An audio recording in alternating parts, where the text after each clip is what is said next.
Welcome વિદ્યાર્થી મિત્રો, આજે આપણે સુવાહકોનું સ્થિત વિદ્યુતશાસ્ત્ર જોઈએ. એટલે કે સુવાહકને આપણે વિદ્યુત ક્ષેત્રમાં મૂકીએ તો કેવી અસરો પેદા થાય એના વિશે આપણે અભ્યાસ કરવાના. સુવાહક એટલે શું? તો કે જેમાં ફ્રી ઇલેક્ટ્રોન હોય, એટલે કે મુક્ત શું હોય? ઇલેક્ટ્રોન.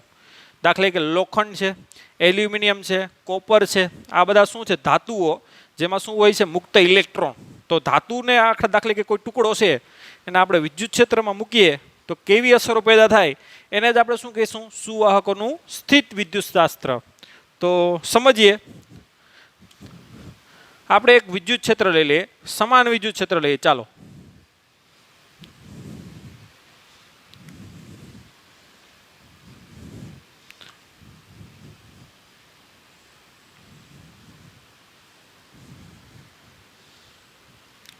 આ સમાન વિદ્યુત ક્ષેત્ર છે ઈ.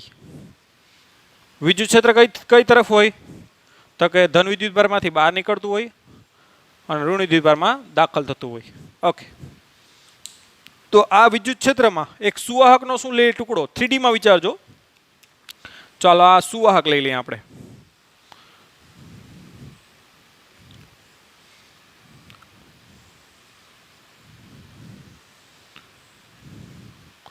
આ સુવાહકનો શું લઈ લીધો આપણે? ટુકડો.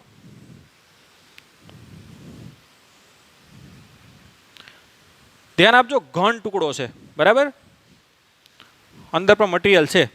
હવે સુવાહકમાં મેં તમને કીધું એમ, સુવાહકમાં શું હોય? લેટિસ બિંદુ ઉપર ધન આયન ગોઠવાયેલા હોય અને આસપાસ ઇલેક્ટ્રોન શું કરતા હોય? અસ્તવ્યસ્ત ગતિ કરતા હોય. જે બાહ્ય કક્ષામાં જે ઇલેક્ટ્રોન છે એ વાહકની અંદર જ શું કરતા હોય? અસ્તવ્યસ્ત ગતિ કરતા હોય. આ ઇલેક્ટ્રોન મુક્ત છે, પણ આ વાહક માટે જ મુક્ત છે. આ ઇલેક્ટ્રોન કઈ વાહકની બહાર નીકળી જવાના છે નહીં. તો સુવાહકમાં આ બધા મુક્ત ઇલેક્ટ્રોન જે છે, આ ધન એને શું કરે? પોતાની તરફ આકર્ષે. જે બાહ્યતમ કક્ષામાં રહેલા ઇલેક્ટ્રોન, એટલે કે મુક્ત ઇલેક્ટ્રોન છે સુવાહકમાં રહેલા, એ બધા કઈ તરફ આકર્ષા? તો કે આ ધન તરફ. એટલે આ બધા અહીંયા ગોઠવાઈ ગયા સપાટી ઉપર. ખ્યાલ આવ્યો? બધા ઇલેક્ટ્રોન છે એ આ ધન તરફ આવી જાય અને આ ઋણ છે એ ધન ના આકર્ષે. એટલે ધન વિદ્યુતભાર છે આ બાજુ તમે આવેલો વિચારી શકો. ઓકે, એટલે અંદર છે એક નવું વિદ્યુત ક્ષેત્ર પેદા થવા માંડે. આ બાહ્ય વિદ્યુત ક્ષેત્ર E0 કહી દઉં. હવે આ અંદર ધન આ બાજુ છે અને આ બાજુ શું છે? ઋણ. તો સુવાહકની અંદર આ નવું વિદ્યુત ક્ષેત્ર શું થવા માંડે? પેદા થવા માંડે, જેને આપણે ઈડેસ કહી દઈએ. બરાબર? એક સમય એવું આવશે કે જો શરૂઆતમાં શું થાય? આ ધન છે, ઇલેક્ટ્રોને ધન છે એ ઇલેક્ટ્રોનને શું કરશે? આકર્ષે. એટલે સુવાહકની આ સપાટી છે એમાં ધન વિદ્યુતભાર જમા થતો, ઋણ વિદ્યુતભાર જમા થતો જાય. આ સપાટી છે એમાં ધન વિદ્યુતભાર શું થતો જાય? જમા થતો જાય. એટલે અંદર નવું વિદ્યુત ક્ષેત્ર શું થતું જાય? ઉત્પન્ન થાય ને એનો સમય સાથે શું થાય? વધારો. એક સમય એવો આવશે કે આ બંને વિદ્યુત ક્ષેત્રના મૂલ્ય કેવા થઈ જાય? સમાન. આની દિશા આ બાજુ છે અને આની દિશા આ બાજુ છે. એટલે અંદર ટૂંકમાં તમે પરિણામી વિદ્યુત ક્ષેત્ર મેળવો તો એ કેવું આવશે? 0. કે જેટલું આ છે એટલું જ આ છે અને દિશા પરસ્પર બેની કેવી છે? વિરુદ્ધ. એટલે અંદર એકબીજાને અસર શું કરી નાખશે? નાબૂદ કરી નાખશે. એટલે અંદર વિદ્યુત ક્ષેત્ર કેવું થઈ જાય? 0. તો સુવાહકને આપણે વિદ્યુત ક્ષેત્રમાં મૂકતા એની અંદર વિદ્યુત ક્ષેત્ર ફટાફટ કેવી રીતે થઈ જાય? 0. કારણ કે આમાં ટાઈમ એટલો બધી ના લાગે. અમુક નેનો સેકન્ડમાં જ આ વસ્તુ પ્રક્રિયા થઈ જાય. બરાબર? તો પહેલો મુદ્દો આપણે લખી શકીએ કે ભાઈ સુવાહકને આપણે વિદ્યુત ક્ષેત્ર મૂકતા સુવાહકની અંદર વિદ્યુત ક્ષેત્ર કેવું થઈ જશે? તો કે 0. પહેલો મુદ્દો લખી શકો. બીજું, હવે બીજો મુદ્દો તો કે આપણે ગાઉસિયન લૂપ લઈએ અંદર. ચાલો, આ ગાઉસિયન લૂપ લીધું મેં, અથવા તો ગોસ લૂપ બોલાય, અથવા તો ગાઉસિયન લૂપ અથવા ગોસિયન લૂપ બોલો. ચાલો, બે બોલી શકો. તો આ ગોસિયન લૂપ છે એના દ્વારા ઘેરાતો વિદ્યુતભાર કેટલો થશે? 0. કેમ કે જે પણ વિદ્યુતભાર છે એ ક્યાં વહી ગયો? સપાટી ઉપર. ઋણ વિદ્યુતભાર આ સપાટી ઉપર વહી ગયો, ધન વિદ્યુતભાર આ સપાટી ઉપર વહી ગયો. એટલે અંદર સુવાહકની અંદર કોઈ ચોખ્ખો વિદ્યુતભાર છે નહીં. જોકે ધન હશે એટલો જ ઋણ હશે એમ, એટલે ચોખ્ખો વિદ્યુતભાર કેટલો હશે? 0. માટે બીજો મુદ્દો હું લખી શકો કે ભાઈ સુવાહકની અંદર ચોખ્ખો વિદ્યુતભાર ક્યુ બરાબર કેટલો થશે 0. અંદર કોઈ પ્રકારનો વિદ્યુતભાર હશે નહીં. ત્રીજો મુદ્દો શું લખી શકો? હવે મેં તમને કીધું એમ કે ભાઈ અહીંયા વિદ્યુત ક્ષેત્ર અંદર કેવું થઈ જાય? 0 થઈ જાય. એટલે અંદર કોઈ પણ બિંદુએ તમે વિદ્યુત સ્થિતિમાન માપો ને તો કેવું હશે? એ અચળ હશે. કે વિદ્યુત ક્ષેત્ર 0 હોય ત્યાં વિદ્યુત સ્થિતિમાન કેવું હોય? અચળ. એટલે કોઈ પણ બિંદુ આગળ તમે સુવાહકની અંદર કોઈ પણ બિંદુ આગળ વિદ્યુત સ્થિતિમાન કેવું હશે? કેવું હશે? અચળ હશે. એટલે કે સુવાહકની અંદર કોઈ પણ બિંદુ આગળ વિદ્યુત સ્થિતિમાન કેવું હશે? અચળ હશે. આ ત્રીજો મુદ્દો લખી શકો. સુવાહકને આપણે વિદ્યુત ક્ષેત્રમાં મૂકો તો શું થયું? કે આ ધન છે એ ઋણને ખેંચી લે આ બાજુ, આ ઋણ છે આ બાજુ ધનને ખેંચી લે, એટલે નવું અંદર વિદ્યુત ક્ષેત્ર ઉત્પન્ન થાય જે આ બાહ્ય વિદ્યુત ક્ષેત્રથી જેટલું થઈ જાય. એક આ સુવાહક છે, સુવાહકમાં મોટા વધારે ફ્રી ઇલેક્ટ્રોન હોય જ. એટલે આ બંને વિદ્યુત ક્ષેત્ર કેવા થઈ જાય? સેમ, અને દિશા પરસ્પર વિરુદ્ધ. એટલે અંદર વિદ્યુત ક્ષેત્ર કેવું થઈ જાય? 0. આ પહેલો મુદ્દો. પછી આપણે શું લીધું? Gaussian loop. તેના દ્વારા ઘેરાતો વિદ્યુતભાર કેટલો? 0. કે બધો વિદ્યુતભાર ક્યાં છે? સપાટી ઉપર જ આવી ગયો. એટલે કે અંદર કેવો વિદ્યુતભાર કેવો હોય? તો કે શૂન્ય હોય. ત્રીજો મુદ્દો કે ભાઈ વિદ્યુત ક્ષેત્ર અંદર 0 હોવાથી વિદ્યુત સ્થિતિમાન કેવું હશે? બધા બિંદુ આગળ અચળ. હવે ત્રીજો મુદ્દો લખીએ આપણે.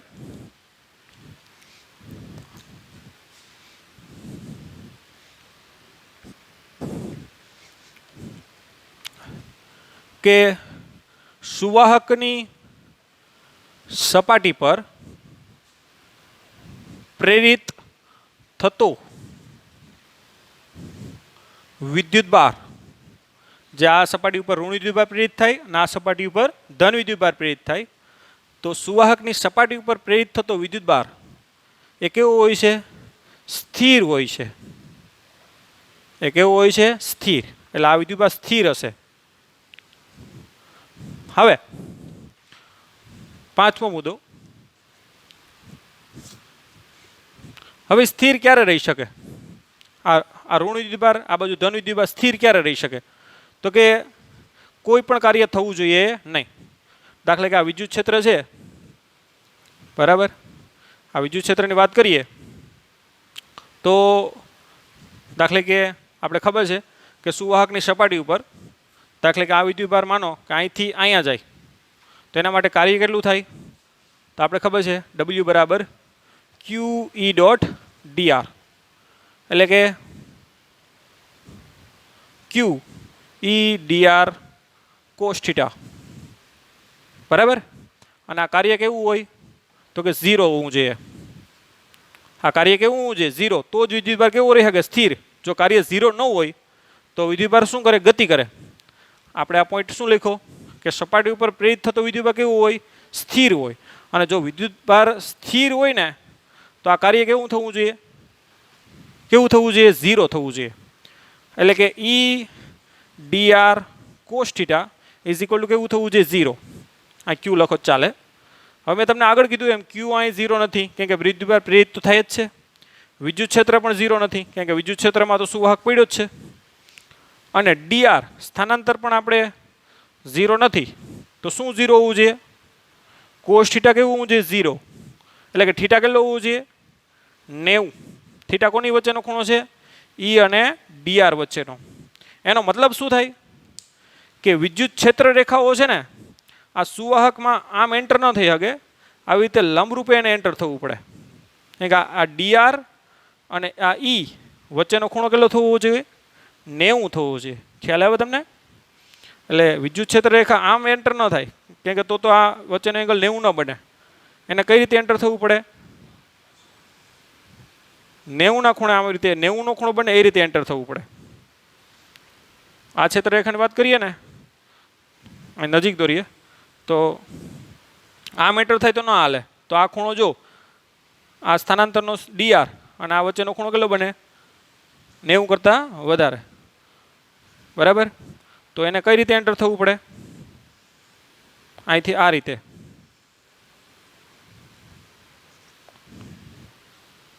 એટલે આ ક્ષેત્રરેખા તો પણ થોડી નજીક દોરીએ આપણે.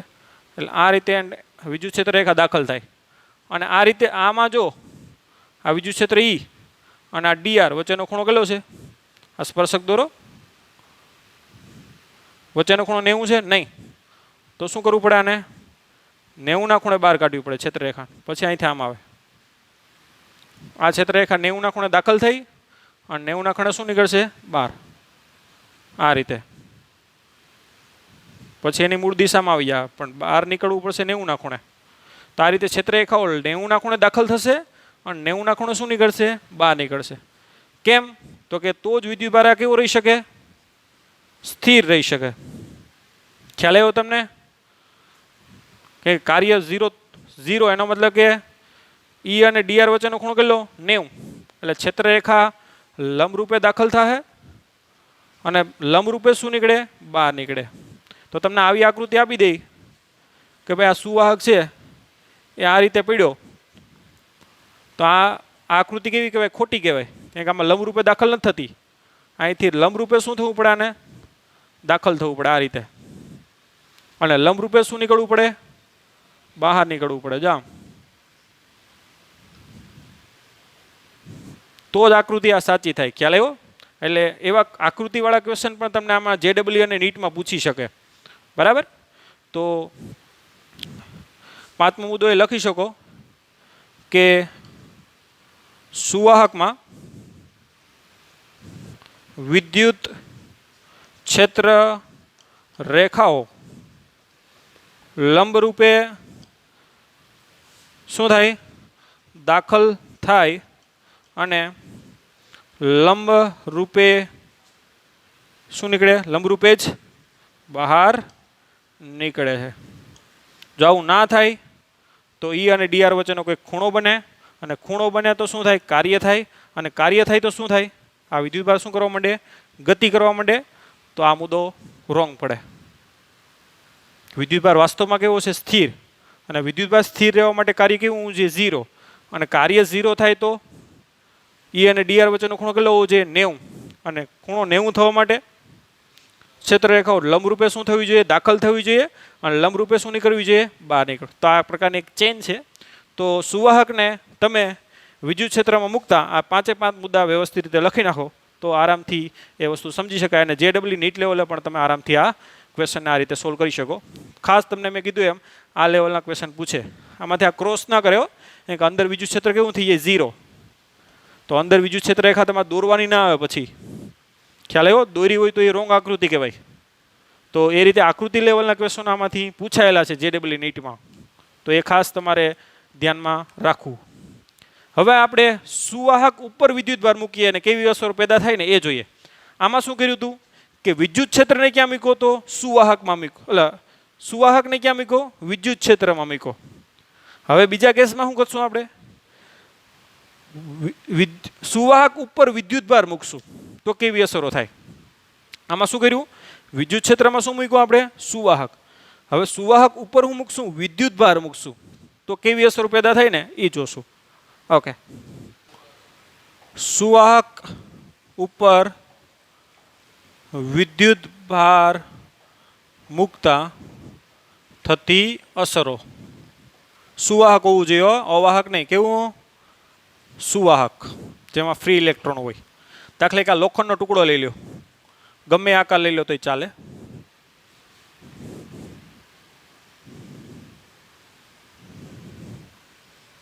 આ સુવાહક છે ત્યાં 3D માં માનજો આવી રીતે. ઓકે.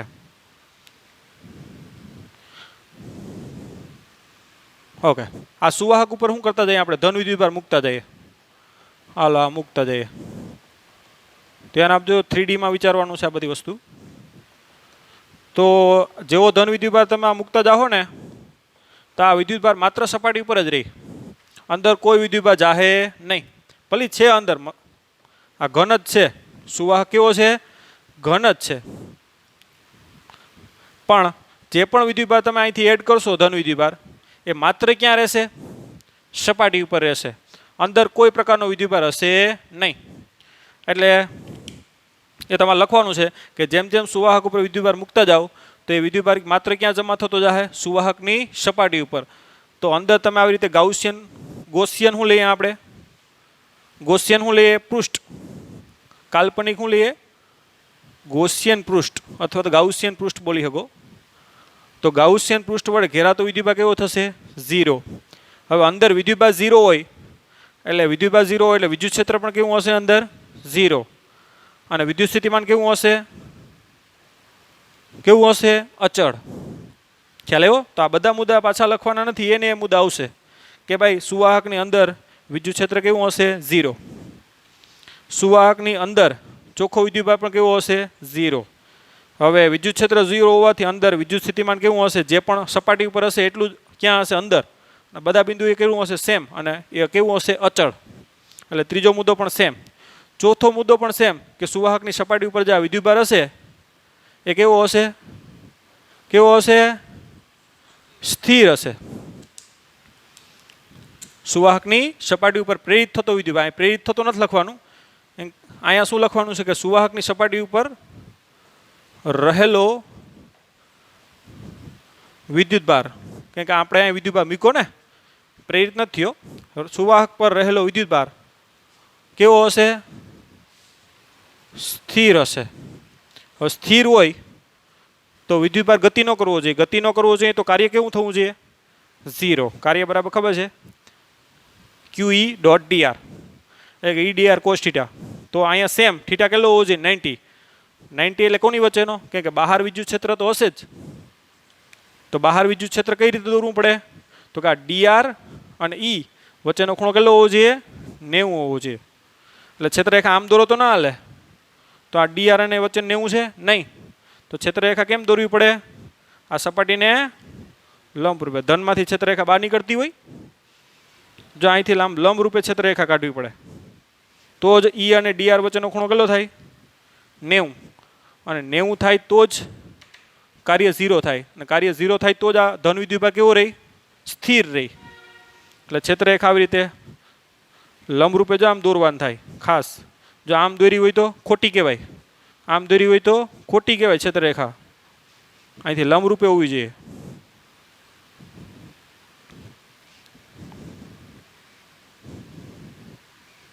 તો ક્ષેત્રરેખા બહાર વિદ્યુત ક્ષેત્ર આવી રીતે 0 નહીં હોય તો વિદ્યુત ક્ષેત્રરેખાઓ આવી રીતે બહાર નીકળતી હશે, પણ સપાટીને કેવી રીતે નીકળવી જોઈએ? લંબ રૂપે. તો વિદ્યુત સુવાહકમાં વિદ્યુત ક્ષેત્રરેખાઓ આ મુદ્દો નીકળી જશે. આ મુદ્દો આમાં નહીં આવે. બરાબર? તો એમાં મુદ્દો આ લખી શકો તમે કે ભાઈ સુવાહકની બહાર વિદ્યુત ક્ષેત્ર કેવું હોય છે? અશૂન્ય હોય છે. બરાબર? અંદર શૂન્ય હોય પણ બહાર કેવું હોય? અશૂન્ય. અને વિદ્યુત ક્ષેત્ર રેખાઓ સપાટીને કેવી હોય છે? લંબ હોય છે.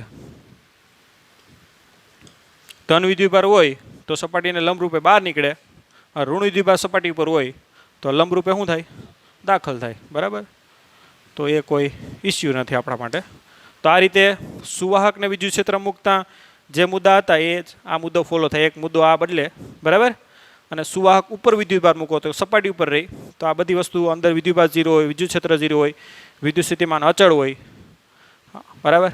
અને વિદ્યુતભાર સ્થિર હોય એટલે ક્ષેત્રરેખાઓ લંબરૂપે શું નીકળે? બહાર નીકળે. ઓકે. તો આ થઈ ગયું સુવાહક ઉપર વિદ્યુતભાર મૂકવા થતી અસરો. ઓકે, લખી લ્યો. હવે આ પાંચમો મુદ્દો જોઉં કે સુવાહકની બહાર વિદ્યુત ક્ષેત્ર કેવું હોય? અશૂન્ય. તો કેટલું હોય એ આપણે મેળવીએ કે ભાઈ અહીંયા બહાર વિદ્યુત ક્ષેત્ર કેટલું હશે. તેના માટે આપણે શું કરીએ તો કે એક નળાકાર લઈ લ્યો આટલો. આનું ક્ષેત્રફળ કેટલું કહી દો? DS. નાનું ક્ષેત્રફળ સરફેસ એટલે કે ક્ષેત્રફળ, અથવા DA કહી દો. જે સિમ્બોલ ફાવે. બુકમાં DS લખો, તમે DA લઈ લો તો ચાલે. આ નળાકાર એક લીધો આપણે. આ નળાકારમાંથી વિદ્યુત ક્ષેત્ર રેખા અહીંથી નીકળે જો આમ. બરાબર? આ રીતે આ નળાકારનું ક્ષેત્રફળ કેટલું છે? 8/નું DA. બરાબર? તો એના માટે ફ્લક્સ કેટલું થાય ફાઈ બરાબર ઈ ડોટ ડીએ. માનો કે આ જે સપાટી છે એના ઉપર વિદ્યુતભારની પૃષ્ઠઘનતા સિગ્મા છે. આ જે વિદ્યુતભાર છે ને સપાટી ઉપર એની પૃષ્ઠઘનતા કેટલી છે સિગ્મા. સિગ્મા છે વિદ્યુત ભારની પૃષ્ઠઘનતા. ઓકે, તો આના માટે ફ્લક્સ કેટલું લખાય આપણે ખબર છે ફાઈ બરાબર સંકલનમાં ઈ ડોટ ડીએ બરાબર શું લખાય સિગ્મા ક્યુ ના છેદમાં એપ્સિલોન 0. પણ આ ખંડ માટે લખવું હોય ને તો સંકલન ના લખો તોય ચાલે. આ ખંડ માટે શું લખાય ખાલી આમ લખી શકો ઈ ડીએ કોસ થીટા, જ્યાં થીટા એટલે ઈ અને ડીએ વચ્ચેનો ખૂણો. જો આ ડીએ નો સદિશ પણ આમ છે અને વિદ્યુત ક્ષેત્ર, તો આ ખંડ માટે ધ્યાન આપજો. આ ખંડ માટે શું લખી શકો સંકલન ના લખો તો ચાલે. એટલે ખંડ માટે શું લખાય તો કે ફાઈ બરાબર ઈ ડીએ કોસ થીટા બરાબર સિગ્મા ક્યુ ના છેદમાં એપ્સિલોન 0. હવે થીટા એટલે શું છે તો કે ઈ અને ડી વચ્ચેનો ખૂણો. તો વિદ્યુત ક્ષેત્ર આ બાજુ છે અને ક્ષેત્રફળનો ખંડ ક્ષેત્રફળનો સદિશ પણ કઈ બાજુ એ, એટલે એની વચ્ચેનો ખૂણો થીટા કેટલો થશે 0. માટે અહીં કોસ 0 કેટલો લખાય 1 થાય. એટલે કે ઈ ડીએ કોસ 0 બરાબર 1 સિગ્મા ક્યુ ના છેદમાં શું થાય એપ્સિલોન 0. માટે હવે સિગ્મા ક્યુ એટલે આ સપાટી એટલી જે છે ને એના ઉપર રહેલો વિદ્યુતભાર. તો એના માટે સિગ્મા શું લખાય તો કે ઈ સપાટી ઉપર રહેલો કુલ વિદ્યુતભાર ડી ક્યુ અથવા તો ઈ સપાટી ઉપર રહેલો કુલ વિદ્યુતભાર સિગ્મા ક્યુ ના છેદમાં એનું કુલ ક્ષેત્રફળ ડીએ. ટૂંકમાં આ જે સપાટી છે ને એના ઉપર સિગ્મા શું લખાય તો કે સિગ્મા એટલે ખબર છે ને કુલ વિદ્યુતભારના છેદમાં કુલ ક્ષેત્રફળ. માટે એ સપાટી ઉપર રહેલો કુલ વિદ્યુતભાર સિગ્મા ક્યુ બરાબર શું થાય સિગ્મા ઇન્ટુ ડીએ. તો અહીંયા મૂકી દો સિગ્મા ક્યુની વેલ્યુ કેટલી થાય સિગ્મા ઇન્ટુ ડીએ. માટે ઈ ઇન્ટુ ડીએ બરાબર શું લખાય આ સિગ્મા ક્યુની વેલ્યુ એટલે ઘેરાતો કુલ વિદ્યુતભારનું મૂલ્ય કેટલું છે સિગ્મા ઇન્ટુ ડીએ. ધ્યાન આપજો સિગ્મા સિગ્મા ભેગું આ સરવાળાનો સિગ્મા છે અને આ પૃષ્ઠઘનતાનો સિગ્મા છે. બધી સિગ્મા સિગ્મા સિગ્મા પૂરું થઈ ન થઈ જાય ધ્યાન આપજો. છેદમાં શું આવે એપ્સિલોન 0. આ ડીએ ડીએ ઉડી જાય માટે બહાર વિદ્યુત ક્ષેત્ર કેટલું હશે સિગ્માના છેદમાં એપ્સિલોન 0. જ્યાં સિગ્મા એટલે આ જે સુવાહક છે એના વિદ્યુતભારની શું છે પૃષ્ઠઘનતા. તો બહાર વિદ્યુત ક્ષેત્ર મેળવવા માટે શું કર્યું પહેલાં પાછી પ્રોસેસ કરી નાખીએ કે ભાઈ એક મેં શું લીધું નળાકાર. નળાકારના આ જે આડછેદ છે દેખાય તમને એ આમ હોય સપાટી ઉપર એનું ક્ષેત્રફળ કેટલું છે ડીએ બરાબર. એમાંથી વિદ્યુત ક્ષેત્ર નીકળતું હોય આ રીતે. તેના માટે ફ્લક્સ શું લખાય તો કે સંકલન ન લખો તો ચાલે નાનું છે એટલે ફાઈ બરાબર શું થાય ઈ ડીએ કોસ થીટા બરાબર ગાઉસનો નિયમ. ફ્લક્સ એટલે શું થાય ઘેરાતો કુલ વિદ્યુતભારના છેદમાં એપ્સિલોન 0. ઓકે, હવે થીટા એટલે ઈ અને ડીએ વચ્ચેનો ખૂણો. તો વિદ્યુત ક્ષેત્ર પણ આમ છે અને ક્ષેત્રફળનો સદિશ પણ આમ થાય. માટે એની વચ્ચેનો ખૂણો કેટલો થાય 0. એટલે કોસ 0 કેટલા થાય 1. એટલે સૂત્ર શું આવે ઈ ઇન્ટુ ડીએ બરાબર શું થાય અહીંયા ઘેરાતો કુલ વિદ્યુતભારના છેદમાં એપ્સિલોન 0. તો ઘેરાતો કુલ વિદ્યુતભાર એટલે આમાં કેટલો વિદ્યુતભાર ઘેરાશે તો એના ઉપર સિગ્મા શું લખાય તો કે એના ઉપર રહેલો કુલ વિદ્યુતભારના છેદમાં કુલ ક્ષેત્રફળ. માટે ઘેરાતો કુલ વિદ્યુતભાર કેટલો થાય સિગ્મા ઇન્ટુ ડીએ. તો ઘેરાતા કુલ વિદ્યુતભારનું અહીંયા મૂકી દો કિંમત આ મૂકીએ અહીંયા એટલે ડીએ ડીએ શું થઈ જાય ઉડીએ. તો બહાર વિદ્યુત ક્ષેત્ર કેટલું આવે તો કે ઈ બરાબર સિગ્માના છેદમાં એપ્સિલોન 0. આમ સુવાહકની બહાર વિદ્યુત ક્ષેત્ર કેટલું હશે સિગ્માના છેદમાં એપ્સિલોન 0.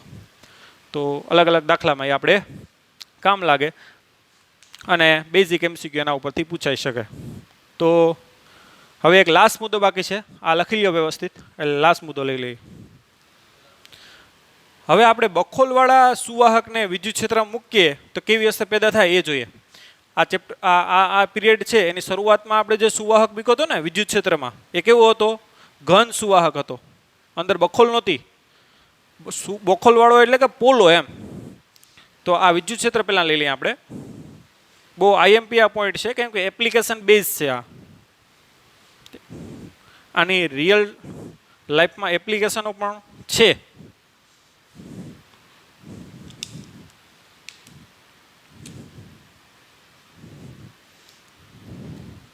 માનો કે આવી રીતે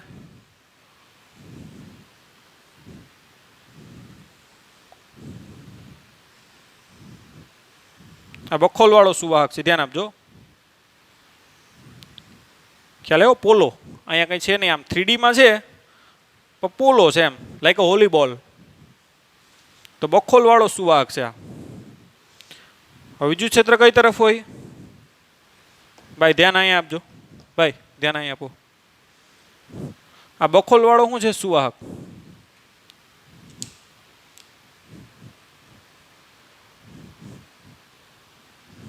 ઓકે, હવે એમાં પણ વિદ્યુત ક્ષેત્ર કઈ તરફ હોય ભાઈ? ધનથી ઋણ. સેમ અન્ડરસ્ટેન્ડિંગ છે. એટલે બધો જે સુવાહક ઉપર રહેલો ઋણ વિદ્યુતભાર છે ક્યાં આવી જશે? આ બાજુ આવી જાય. અને જે ધન વિદ્યુતભાર છે એ આ બાજુ આવી જાય.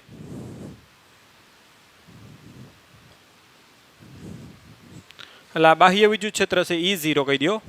અને અંદર નવું વિદ્યુત ક્ષેત્ર પેદા થવા માંડે જેને કહી દો E'. આ બંને વિદ્યુત ક્ષેત્રના મૂલ્ય સમય સાથે કેવા થઈ જાય? સરખા. અને દિશા પરસ્પર કેવી છે? વિરુદ્ધ. એટલે અંદર વિદ્યુત ક્ષેત્ર કેવું થઈ જાય? 0. હવે તમે અહીંયા પણ સેમ કે ભાઈ ગાઉસિયન શું લ્યો? ગાઉસિયન અથવા ગૌસિયન પૃષ્ઠ લ્યો તો એના દ્વારા ઘેરાતો વિદ્યુતભાર પર કેવું આવશે? 0. વિદ્યુત સ્થિતિમાન પણ કેવું હશે? અચળ. બધા મુદ્દા લાગુ પડશે અહીંયા. ના વિદ્યુતભાર કેવો હશે? સપાટી ઉપર સ્થિર. એટલે લંબરૂપે ક્ષેત્રરેખા શું થાય ભાઈ? દાખલ થાય. આમાં કોઈ નવા મુદ્દા નથી આવતા, કોઈ પણ નવા મુદ્દા નહીં. એટલે લંબરૂપે શું નીકળશે? બહાર નીકળશે. અહીંથી આમ લંબરૂપે કાઢો ને પછી આમ એની મૂળ ડાયરેક્શન પકડ લઈ. ઓકે, તો ક્ષેત્રરેખા લંબરૂપે દાખલ થાય, લંબરૂપે બહાર નીકળે, એનું આપણે ક્લિયર અન્ડરસ્ટેન્ડિંગ ખબર. તો અહીંયા આપણે બખોલવાળો સુવાહક હશે તો અંદર વિદ્યુત ક્ષેત્ર કેવી હશે? 0. એટલે ટૂંકમાં અહીંયા કોઈ પણ વસ્તુ તમે રાખો તો એમાં વિદ્યુત ક્ષેત્રની કોઈ અસર થશે નહીં. ટૂંકમાં આપણે એવો વિસ્તાર પણ મળે કે આજુબાજુ વિદ્યુતભાર હોવા છતાં પણ અંદર આપણે કેવા રહી શકીએ? વિદ્યુત ક્ષેત્રથી સુરક્ષિત રહી શકીએ. એટલે કે ઇલેક્ટ્રિસિટીથી કેવા રહી શકીએ? સુરક્ષિત. એટલે કે આપણે અહીંયા સપોઝ કે હોય તો અહીંયા આપણે કોઈ પ્રકારનો શોક લાગે નહીં. માનો એનો ઉપયોગ આપણે આ રીતે થાય. અત્યારે વરસાદની સિઝન ચાલે છે, વાદળામાં તમને ખબર છે કે ઘર્ષણને કારણે કેવો વિદ્યુતભાર પેદા થાય? ઋણ વિદ્યુતભાર. તો ઋણ છે આ જમીન છે આપણી, આ જમીન ઉપર કેવો વિદ્યુતભાર પેદા થાય? સપાટી ઉપર ધન પેદા થાય. અને આ રીતે ઇલેક્ટ્રોનનો પ્રવાહ વાદળથી કઈ તરફ? પૃથ્વી તરફ. એટલે કે વીજળી આ રીતે થાય. તો વીજળી થાય એટલે આપણે જો સપોઝ કે એના ડાયરેક્ટ ટચમાં આવીએ તો ભયાનક શોક આપણે લાગી શકે અને આપણું મૃત્યુ પણ થઈ શકે. પણ સપોઝ કે તમે કારમાં બેઠા છો, આપણે કાર ડ્રો કરી દઈએ, થોડું ઊંચું મોડલ ડ્રો કરી દઈએ.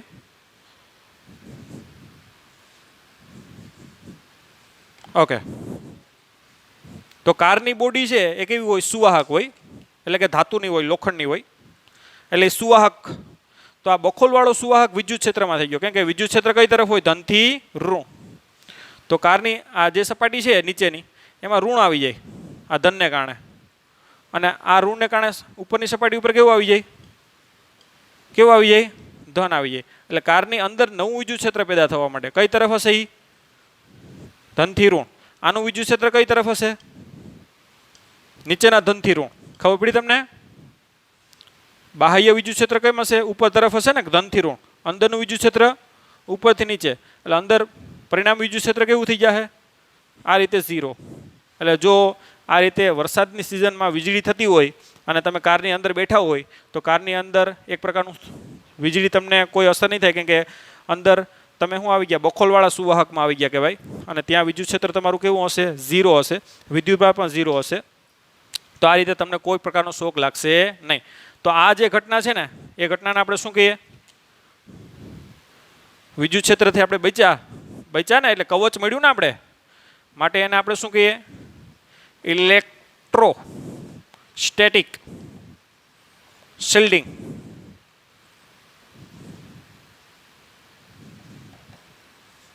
આને શું કહેશું આપણે?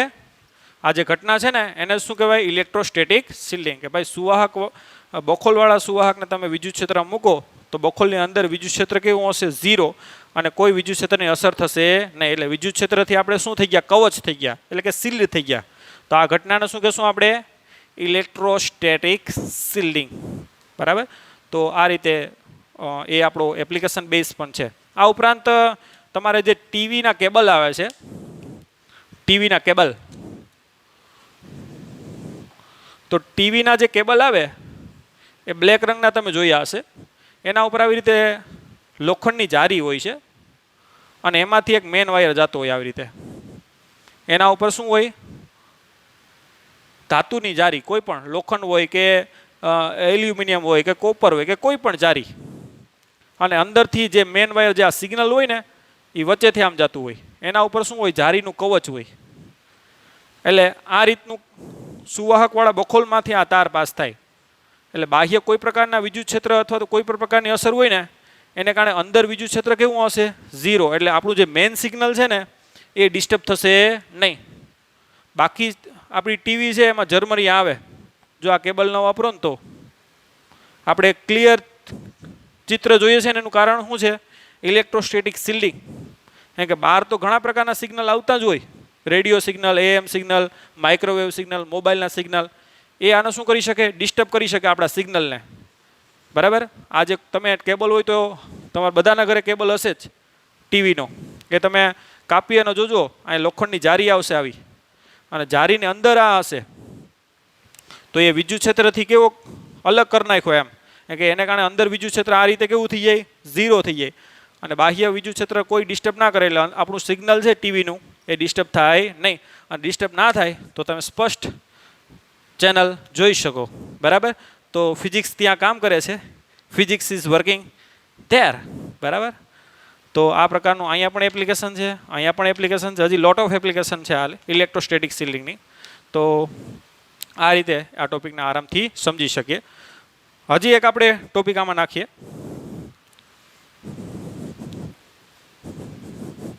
નીટ બેઝ છે, ધ્યાન આપજો કે ભાઈ આ સુવાહક છે,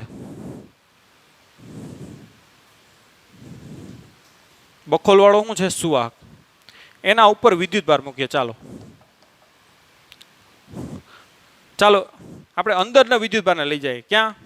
બખોલવાળા સુવાહકની અંદર વિદ્યુત ભાર લઈ જઈએ. સપોઝ ધ્યાન આપજો, દાખલા કે હું -Q વિદ્યુત ભાર અંદર લઈ ગયો, બખોલવાળા સુવાહકને ક્યાં લઈ ગયો? અંદર. કેટલો વિદ્યુત ભાર લઈ ગયો? -Q હું લઈ ગયો. તો આ -Q ને કારણે અહીંયા કેટલો વિદ્યુત ભાર પેદા થાય? કેટલો પેદા થાય ભાઈ? જેટલો -Q હશે એટલો શું આવશે? અહીંયા +Q પ્રેરિત થાય. અને ઋણ વચ્ચે અપાકર્ષણ લાગશે એટલે એટલો જ અહીંયા સપાટી ઉપર કેવું પેદા થાય? -Q. ખ્યાલ આવ્યો? એટલે જો હું બાહ્ય રીતે બખોલવાળા સુવાહકની અંદર વિદ્યુત ભાર લઈ જાઉં તો જેટલો અહીં -Q લો એટલો અહીંયા અંદર શું થાય? અંદરની સપાટી ઉપર કેટલો થાય? +Q. અને બહારની સપાટી ઉપર આ માઇનસ વચ્ચે અપાકર્ષણ લાગે ને, એટલે અહીંયા જેટલો જે આ ઋણ હોય ને એ ક્યાં આવી જાય? આ સપાટી ઉપર આવી જાય. એટલે બહાર કેટલો પ્રેરિત થાય? -Q. હવે તમે અહીંયા કોઈ વિદ્યુતભાર નહીં હોય અંદર, આ જે ભાગ બચ્યો ને સુવાહકનો જે ઘન ભાગ છે ને આમ, ત્યાં કોઈ પણ વિદ્યુતભાર નહીં હોય. ત્યાં વિદ્યુત ક્ષેત્ર પણ કેવું હશે? 0 હશે. અહીં બહાર વિદ્યુત ક્ષેત્ર 0 નહીં હોય, સુવાહકની બહાર અને બખોલની અંદર પણ 0 નહીં હોય. કારણ કે આ ધનથી વિદ્યુત ક્ષેત્ર કઈ તરફ હશે? ઋણ તરફ. જામ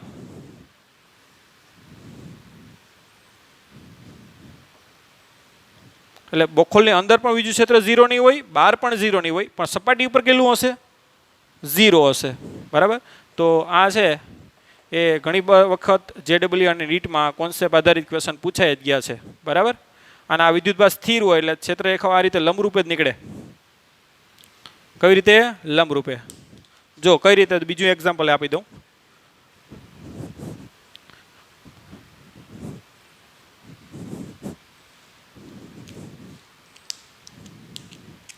ઓરેગ્યુલર આકાર દોરીએ એટલે તમને સ્પષ્ટ ખબર પડે. ઓકે, બખોલવાળો સુવાહક છે ભાઈ. ઓય હીરો, અહીં ધ્યાન આપજો. બખોલવાળો શું છે? સુવાહક. આ બખોલ છે જા, બરાબર, આટલી. અહીંયા હું પ્લસ ક્યુ લઈ જાઉં. કેટલો પ્લસ ક્યુ. તો અંદરની સપાટી ઉપર કેટલો આવી જાય? માઇનસ ક્યુ આવી જાય.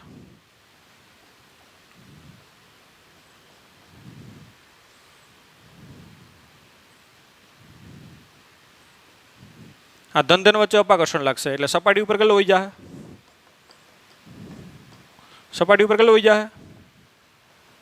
પ્લસ ક્યુ.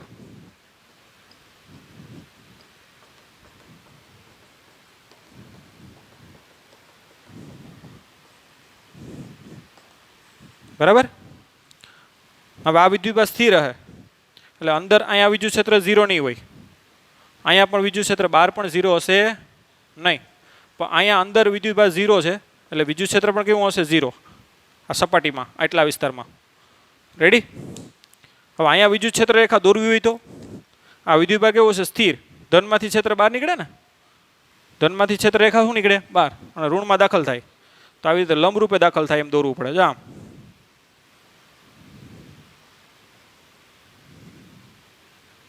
આમ દોર એમ ના હાલે, તો આ લંબ નથી, આમ દોરવું પડે. અહીંથી આમ દોરવું પડે. જામ લંબ રૂપે અહીં લંબ થવું જોઈએ. ખબર પડી તમને? જામ તમે આમ દોર નાખો તો ના હાલે, તો 90 નો ન થાય. જામ લંબ રૂપે અહીં સપાટીને લંબ હોવું જોઈએ. તો આ રીતનું ક્ષેત્રરેખા જો અહીંથી આમ કાઢી જામ, ખ્યાલ આવ્યો? લંબ રૂપે શું થાય? દાખલ. અને આ લંબ રૂપે અહીંથી બહાર નીકળે, કારણ કે આ ધન વિદ્યુતભાર છે. નમૂના માટે દોર દઉં 2-3. તમે આમ દોર નાખો તો ના હાલે, કારણ કે આ લંબ ન થયું. તો આ વિદ્યુતભાર સ્થિર ન રહી શકે. આપણે ચર્ચાઓ તો બહુ કરી. તો આ રીતે સુવાહકની અંદર વિદ્યુતભાર લઈ જાઓ તો વિદ્યુતભાર આ રીતે પ્રેરિત થાય અને એની ક્ષેત્રરેખા આ રીતે દોરતા આવડવી જોઈએ, જે JEE અને NEETમાં ઘણી વખત પૂછાયેલ છે. તો આજના તમામ કોન્સેપ્ટ સુવાહકને સુસ્થિત વિદ્યુતશાસ્ત્ર છે એના પૂરા થઈ ગયા છે. તો અહીંયા સુધી આપણે રાખીએ. Bye bye, take care, have nice day.